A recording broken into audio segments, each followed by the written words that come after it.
Ladies and gentlemen, it's spooky season. And you know what that means? Absolutely nothing, because we're still in a global pandemic. Social distancing rules still apply.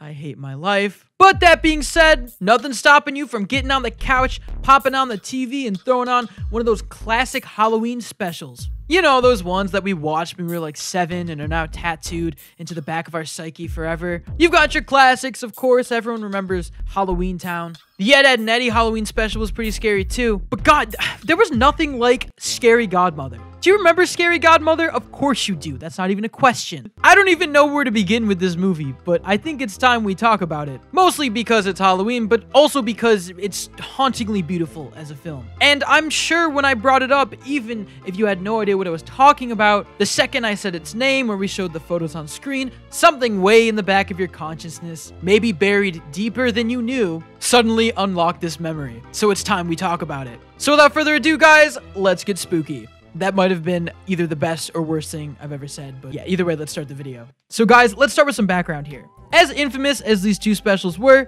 Scary Godmother is actually a book series. There was 4 in total, and they were all illustrated by the very talented Jill Thompson, all the way back in 1997. If you thought the movies were old, the books were even older. However, the books were incredibly popular. Jill Stein is an entire rabbit hole all on her own, and they basically followed the same exact premise of the movie. Hannah is a little girl whisked away to the fright side by Scary Godmother. The series centers on all of the same characters, the titular Scary Godmother, who befriends a little girl named Hannah, her cousin Jimmy, always causing trouble, and yeah, the movie was pretty much a direct adaptation of the first book. Scary Godmother was described by the creator as like your fairy godmother, but for Halloween.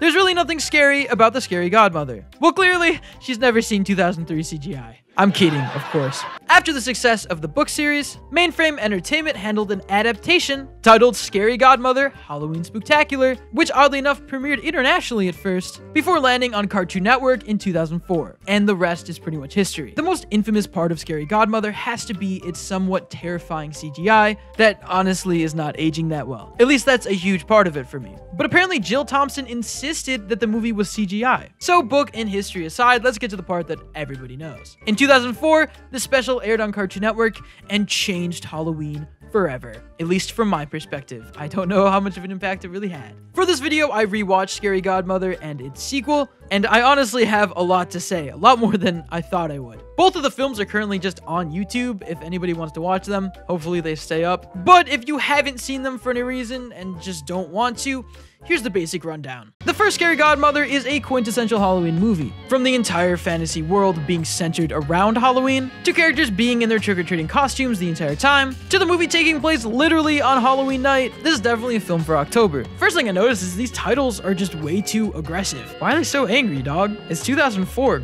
Chill out. It opens up with our main characters getting ready for yet another Halloween. The center of this movie is Hannah Marie. She's a cute little girl. She's got big eyes, honestly really big eyes now that I think about it. Compared to the rest of the cast, which has really tiny dot eyes, why does she have... Is this a stylistic choice? This is kind of scary. Anyway, she's pretty freaked out and she's a lot younger than her friends, the cool older kids. And boy oh boy, are they cool, man. We got Jimmy, who is technically Hannah's cousin, which I guess is why they hang out. He's horrible. He's a horrible person. He's insecure, he gets angry, and he doesn't want to take her trick-or-treating, which is the big problem of the film. But somehow he still has friends, which are honestly the best part of the movie. Bert is my favorite character in the film by far. Literally, he's just indescribable. His Halloween costume is a baseball player in an SUV. That's so weird. Who thought of that? He's full of spunk. He's funny. I like him. Daryl's cool. There's not too much to say about him. He's dressed as Candy. He's pretty go with the flow. Then you have Katie. She's dressed as a cat. She's pretty chill.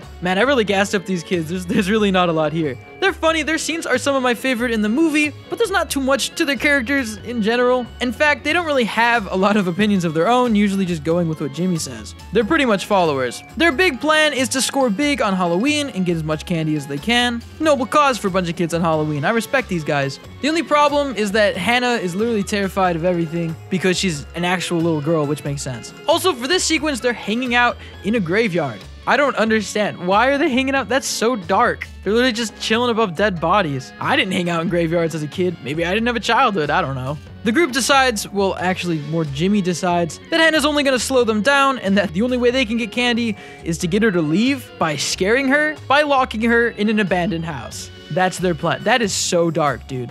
First of all, you're trespassing. I'm not trying to be a narc, it's just true. Also, child endangerment. There's probably a ton of asbestos in the house. Anyways, the other three go along with this plan because they have like no backbones and they kind of just want candy. That's why Halloween gets better when you're older, because you can just buy candy. It's sad, you're alone in your room, but no one's stopping you. Nobody. Anyway, so they basically traumatize this little girl and lock her in a haunted house pretty much. And that's when the magic happens. Ladies and gentlemen, that's where the special gets a little bit spooky, okay? Because we're introduced to the titular character, Scary Godmother, who shows up basically to save her, Fairly OddParents style. She's magic. It works. It's cool. Scary Godmother decides not to de-escalate the situation, but to kidnap the child and take her to the Fright Side, which is basically her realm where she operates and does a bunch of Halloween stuff. It's cool, I guess. I don't understand how that works logistically, but we'll save that for the second movie now, won't we? Ha ha ha. Anyways, it's cool that they're building a lore. I'm like really interested in this world. Also, this is the time that I gotta call it out, man. There is a sick bass line playing. The music in this movie rocks. It's actually amazing.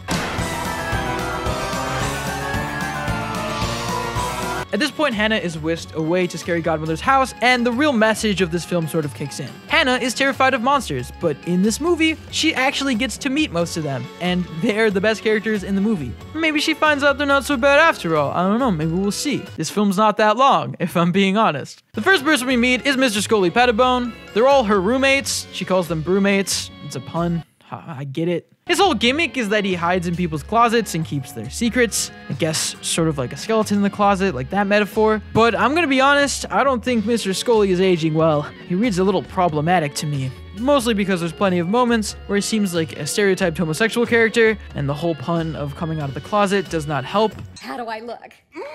Frightful.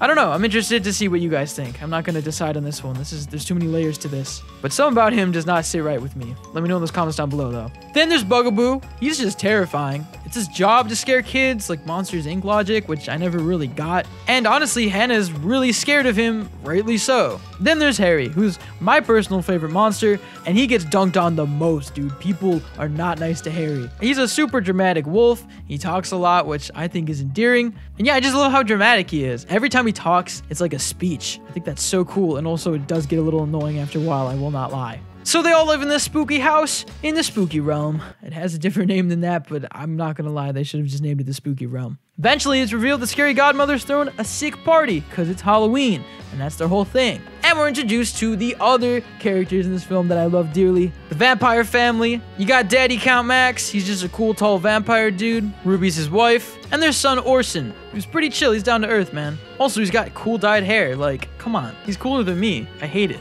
After partying for a little bit, they realize that they're out of food. I guess that's a monster problem that they have. We even get a little cooking segment, which is really confusing. Why is there a cooking segment? Are you supposed to, like, cook along? I can't fault them. It looks good. It just kind of caught me off guard. Meanwhile, back in the boring real world, the kids are having a pretty horrible time. Maybe you shouldn't lock little girls in abandoned houses, but hey, I don't know, I'm not a therapist. This is where Bert shines through even more, man. He just keeps making car noises. He's really playing into that car costume. Mad respect. Man, commit to the bit, Bert. You're killing it, dude. Door is ajar. Will you stop that? Please fasten your safety belts. I'm not gonna lie, the kid segments are kind of weird. They don't really fit in with the rest of the movie, but they're written in a way that I can't really describe. I just kind of like the way they all interact with each other and talk. It's kind of goofy and innocent, and I got a few chuckles in, not gonna lie. Also, Daryl and Katie have a moment where they almost kiss or something. I don't know. So I guess that happened. Good for them. But hey, make sure you keep it PG. This is a kid's movie. Okay, calm down with that. Back on the Fright Side, the party continues, and we get a weirdly real and tender scene between Count Max and Ruby, where they talk about the disconnect they feel and Count Max feeling like he's getting older. I don't know. It's just like kind of came out of left field, but it's really beautiful. They talk about marriage problems. Still spooky, honestly.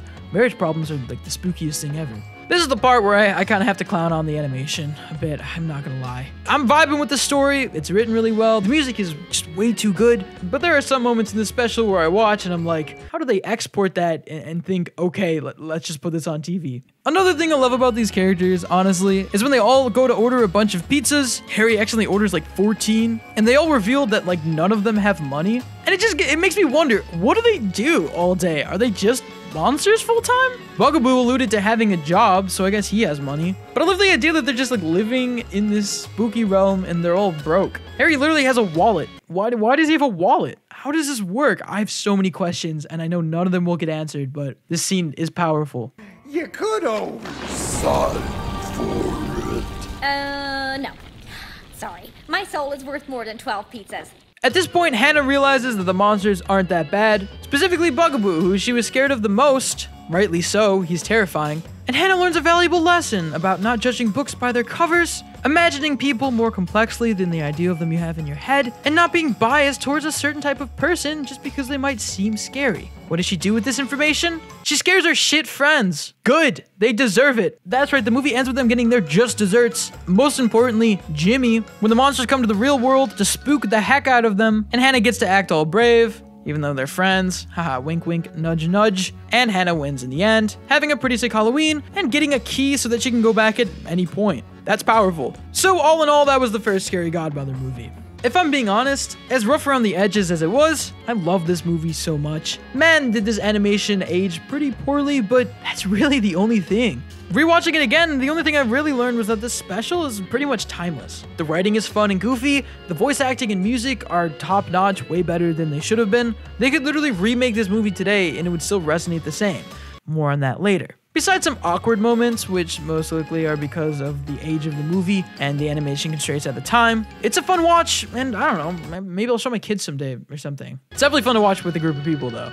Too bad that was the only one they made. They never made a sequel or anything. Except wait. That's right, baby, there's a sequel. Here we go, round 2. After the immense success of the first movie, I assume, I'm sure it did pretty good. Only 2 years later, a year after it premiered on Cartoon Network, did the sequel, Scary Godmother, The Revenge of Timmy, grace our television screens. This movie was a direct adaptation of the second book in the series, basically following the same plot just like the first one. And if you like the first Scary Godmother, The Revenge of Timmy is the series firing on all cylinders. Let me explain why. The film opens up already elite with a fourth wall break, as Harry the Wolf is narrating the entire thing. I like this a lot. This is a really smart way to do it. Also, the titles are less aggressive, which I think is an improvement. Scary Godmother comes in and reminds Harry that they have to get ready for Halloween, to which he's just basically lazy, and convinces her that telling a story will be the best thing he can do. Now, from here, I don't know how this works, because these two characters are in the story he's telling. I don't know if he's a godlike being or if there's a multiverse. I just will not think about it. We then cut to Jimmy, who I'm gonna be honest, has straight up PTSD from last Halloween. That's because he was absolutely traumatized by a group of real life monsters at the hands of his little cousin, who was getting back at him for locking her in an abandoned building. But this is just a fun kids movie. Okay, moving on. Now, I will not lie, I feel pretty bad for him. He went through some pretty scary stuff. As fun as these monsters are in reality, that was a pretty scary situation he got put in. I would be traumatized too. Jimmy, once fun-loving and only kind of a shithead, is now completely on edge and obsessed with monsters, consumed by the fear that they will come back for him and, yeah, kill him, I guess. And they really screwed up this kid, dog. His other friends have all tried to rationally cope with the situation, saying it was just older kids bullying them, but yeah, no, they're lying to themselves and repressing memories. That's just gonna come up in therapy later, you guys. Now, one of the first things I noticed watching this one is that the animation looks a little bit better. In fact, a lot better. It's definitely an upgrade, which makes sense. CGI animation like this was moving so fast in the early 2000s. Every year was almost exponentially better than the last. It's really cool progression to see. Also, the music still slaps. But without the goofy music, this would be a really sad situation about a kid who's dealing with some pretty heavy stuff. But Hannah's straight chillin', so, you know, we're good. That's because, like Rihanna, she is now friends with the monsters under her bed. So sorry, I had to make that joke. I'm also Googling the song, so I know it's Rihanna, because that's where I'm at right now. It is. It's Rihanna. Oh, Eminem too. God, what a legend. That's right, a year later, she's still kicking it with the monster crew, and is even friends with her old friends again. Despite all they did to her, I guess she got back at them, but honestly, she's just geared up for a disappointing future if she accepts people back in her life like that. I'm not saying anything. Hannah's life is now so much cooler because she literally has a key to the Fright Side, and she can go there whenever she wants. I just love magical world transportation stuff like this. I'm looking at you, Dragon Tales. Stuff like that, it just always seems so cool to me. She goes to visit Scary Godmother and the crew, and discovers they're kind of extremely busy right now because Halloween is coming up, and their entire world is built around Halloween, which is kind of depressing, but also kind of cool. I mean, some people do that in real life. Also, watching the scene in the kitchen, I gotta point this out. Scary Godmother is like a godlike being. She may actually be God. She literally admits she's the reason why the color of the leaves change in the fall. She puts them in her oven. I guess that works, maybe. Anyways, you cannot convince me that she isn't God. And now I'm kind of scared of her. But man, this special does look a lot better. In fact, I loved what they did with the animation. It's like super snappy, totally works. I don't know, that's a tangent, but worth saying. Back to the story anyways, Jimmy now hates Halloween for good reason. And unfortunately, nothing has really gotten better for him. He's getting straight tortured by monsters. He can't even eat spaghetti. I don't know if this is a scene of him actually getting scared by a monster or just straight PTSD, but it's all bad. But forget about him, ha ha ha, cause Hannah's doing great. Everyone loves her, she's so cool. This is gonna be a great Halloween, nothing bad could happen, except everything bad will happen. Jimmy's up to some shit, man. I'm just gonna be straight honest. Jimmy's up to some shenanigans, okay? Basically, he's trying to Grinch Halloween. He wants to ruin Halloween. It's sad. It's more sad to think that one child can destroy an entire holiday. But then again, there's really only 5 people in this entire town. So, anyways, he enacts his plan to destroy the holiday by just tearing apart a pumpkin patch, which honestly only hurts him. Dude, I don't think this is gonna do anything. Psych, it turns out it does everything. When the other 4 discover the pumpkins destroyed, they realize that they can't make jack-o'-lanterns, which by proxy they decide means they can't do Halloween. Now to me that seems like a couple of jumps, but still. I thought they were kind of being dramatic until we cut back to the fright side and the world literally starts falling apart around them. Like goddamn, those were some powerful pumpkins. That's where we learn that if the spirit of Halloween goes down in the real world, the fright side gets affected directly. A little more logic into the world, a little more lore. It's kind of cool to learn, but luckily Jimmy's plan doesn't work because these kids are so obsessed with Halloween. I guess it saves it. There you go, special over, they won. No, wait, no, Jimmy's not done. Okay, guys, I guess we have a little bit more here. He's actually getting desperate at this point. He's getting a little bit scary. His next plan is insane. He goes to the store and marks everything Halloween related, including candy, as poisonous. This plan is so much better, but also sociopathic to a degree where I legitimately worry how dark Jimmy's demons are. What goes through this kid's mind? Also, he looks creepier and creepier every scene. I don't know. Apparently, just vocally saying Halloween is over is enough to destroy the entire fright side, and their world starts falling apart again. Her house is actually destroyed, meaning they're pretty much homeless, and Scary Godmother turns to her friend Hannah to save Halloween. Which leads me to ask, come on, why Hannah? She's literally a little girl. She can't even drive.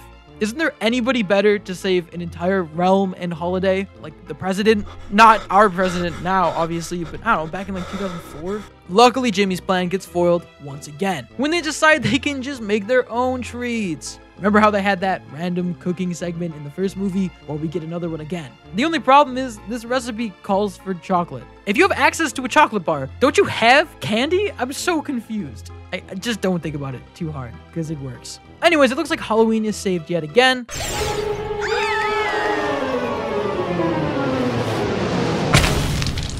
But yet again, Jimmy won't let this slide. Dude, this guy just needs to go to bed or something. Holy, oh my god. This time, he decides to TP the old abandoned house from the first movie. There's terrifying Jimmy faces all over the place. He's just gone full Joker. Honestly, TPing a house kind of seems like a step back from Poison, but okay. Also, it's revealed that they reuse their Halloween costumes, but they kind of make it a joke. I love it. Again, we see some kind of weird logic, which is basically, oh no, because this one house is covered in toilet paper, there's just no more Halloween.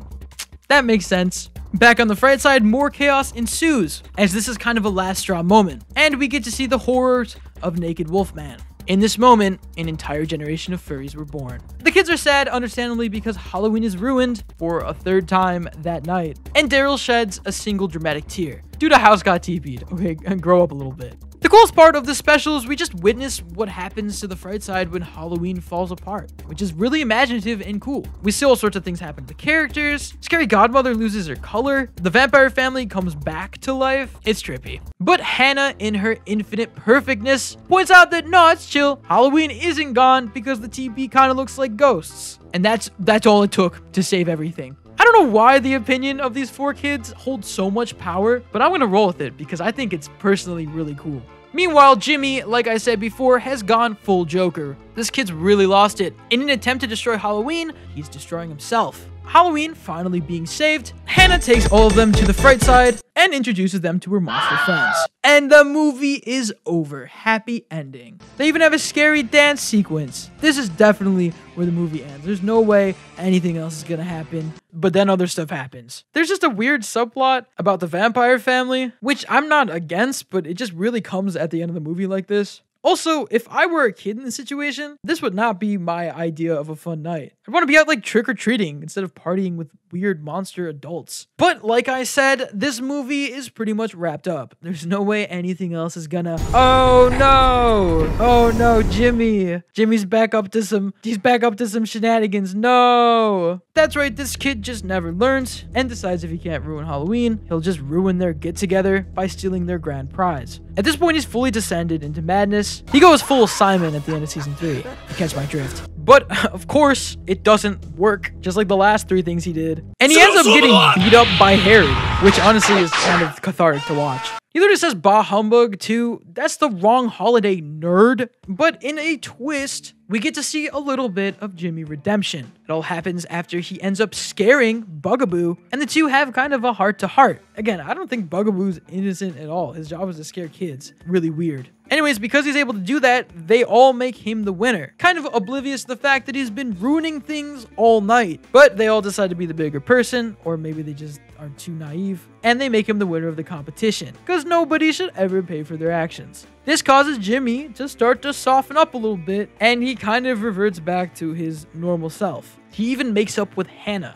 I guess he just needed to win an award. Nice. Which, I don't know. Okay, cool. Good for them. They end up partying and having a great Halloween, and man, all I gotta say is, I love Halloween, and now Jimmy does too. And that's the end of the second film. For real, no more shenanigans. Now, unlike most sequels, I firmly believe that this film was actually better than the first one. In fact, some people actually remembered this one more than the original when I talked to them about it, but I mostly vetted college kids my age. It could have to do with just how the first one is sort of older, and this one is just more fresh in people's minds. But I just think this film not only looked better and was a little more polished, but was just more interesting to watch. They did some world building, they explored the rules of Frightside, and it's honestly just more entertaining now that all of the characters have been established and they can just focus on making interesting scenarios. And there you go, those were the 2 Scary Godmother movies. Now, why were these films so loved and remembered, even to this day? Well, I think there's multiple reasons. First of all, it can be attributed to the aesthetic and the art style. Even with the early 2000s CGI, which honestly is a strength at this point because it's just super nostalgic, Mainframe Studios did an incredible job, and they really did a good job to make it incredibly stylized. People have referred to this film as Toy Story meets Nightmare Before Christmas, and I think that's really true. In fact, a lot of this feels Tim Burton inspired. But it is really interesting that they went with the CGI route, because at the time, that was not as commonplace as it was. Another big part of why these films are so loved is just because the music is so solid. I know I touched on that when talking about it, but man, there are some bangers in this movie. I think it also has to do with the fact that it was just a different Halloween special. Scary Godmother was wholesome, whereas most Halloween specials aim to be spookier and more thrilling than usual. They tried to be scary. But as the creator mentioned herself, Scary Godmother isn't scary. She's pretty lovable. Most importantly though, it's just the fact that it was a tradition for so many people growing up for so long. Cartoon Network would air this special every year on Halloween, very frequently on the network until the mid-2010s. That's a lot of airtime for specials that are honestly very old at this point. It's the same logic as Grandma Got Ran Over by a Reindeer, if that makes any sense. But despite all of that success, we truly only got 2 movie adaptations, despite the fact that there are 4 books in the series. So that raises the question, why did they stop there? Well, to answer that, I guess we should take a look at what these last 2 books were. The 3rd book followed Scary Godmother going on a date, which is kind of weird, but okay, I'm down for it. The book was titled Scary Godmother and the Mystery Date, and honestly, I think it could have made a pretty solid adaptation, but not as good as the 4th book in the series, Scary Godmother and the Boo Flu, which, upon reading the description, I got really sad they never actually made an adaptation, because honestly, this one sounds really interesting. In fact, it kind of acts like a finale. The book centers on Scary Godmother getting sick with the Boo Flu, causing Hannah to actually have to act as the leader of Halloween until she gets better. This just seems like a natural progression of their characters in the story, and totally would have made a sick follow-up sequel. So with both of these books sounding so cool, why didn't we get any more movies? Well, despite despite digging, I couldn't really find any concrete info or answers on why, but it's still interesting to speculate on. It could be the fact that maybe the demand wasn't there, at least not enough of a demand that they needed. It could have also just been a careless studio decision. Maybe they decided they didn't want any more and that was it. There's also another possibility. Considering that Jill had a good amount of creative control on these projects, from what I understand, maybe it was her choice to stop at 2 and she didn't want to make any more. Again, I couldn't find a concrete answer, just speculation online. If anybody knows anything, let us know in the comments down below because that would be really interesting. But the main thing I want to talk about is the fact that it's not too late. That's right, ladies and gentlemen, did you really think we were going to talk about all these movies like this and not bring up the fact that there could be a reboot? Look, I'm going to be straight up. It's clear how profitable nostalgia is these days. There is no shortage of things getting remade, even properties by horrible people. I'm looking at you, Ren and Stimpy reboot, but it's okay, you got shelved. Honestly, looking at it, it's kind of crazier that this hasn't gotten a remake. Especially because this special has only gotten more popular with time. I mean, everybody remembers it. It exists in the weird back rooms of our childhood psyches. These faces aren't going anywhere. And I've even seen it getting big on TikTok. Scary Godmother is pretty big in our pop culture consciousness. There's even a pretty big community online, including a fake Scary Godmother wiki, which acted as the real Scary Godmother wiki for a long time, and features such interesting pages as B-Girl from the first couple minutes of the first film, to Goofy being listed as a deceased character, and even some Pizza Party podcast references. I don't even know, but I'm here for it. But it doesn't even have to be a reboot. It could just be a continuation. Like we mentioned, there's 2 other books in the series they still haven't adapted yet, and they're both perfect for the screen. Look, I'm a cynical person, and if they decided to make another Scary Godmother, maybe it would suck. I mean, all the original voices are grown up, and I don't even know what this would look like with good animation. But come on, aren't you the least bit curious? No, I am. After talking for a long time about these 2 movies, I think it's clear there's something special here. It's deeper than nostalgia. These were just 2 really good movies that hit people at the right time. And in my opinion, we need more properties like Scary Godmother. There's a whole generation of kids who are growing up without one of these weird specials as their tradition. And I think they deserve one. But that's just my opinion. At the very least, we can all agree Jimmy is a horrible person. But that being said, that's really all I have to say about the franchise. It is spooky season. I recommend you rewatch them if you haven't, preferably with a group of people. But as always, I want to know what you guys think about all of this. Do you remember the Scary Godmother movies? Have you watched them recently? Do you hate them? Do you love them? Let us know in those comments down below, or tweet to us around Roundtable vids, or me at @TreacherNemo. If you want to consider helping out the Roundtable, you can support us on Patreon or become a member of the channel and get exclusive access to scripts and avatars. As always, guys, I'm Nemo. This is a Halloween video, and I will see you next time. Peace.